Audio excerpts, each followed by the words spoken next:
Ne slušajte druge, samo mi znamo našu vrednost, veličinu.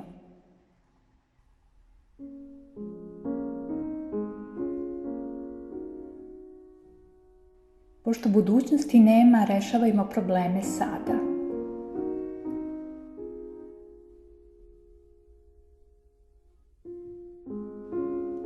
Prekinimo stajanje u redu, postavimo sebe na prvo mesto.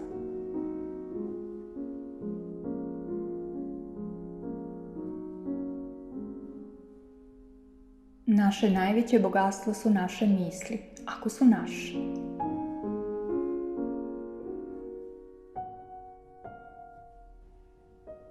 Popravimo svoje fizičko stanje mislima.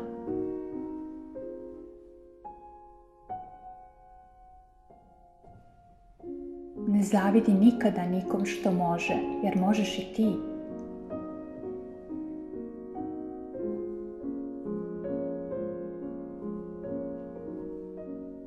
Ako si dobar čovek, pomozi i sebi.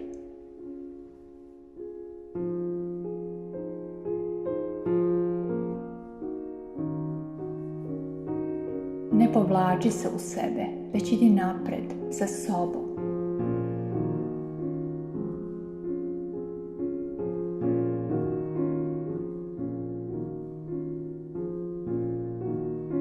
Ne činiš sebi dobro ako radiš za druge.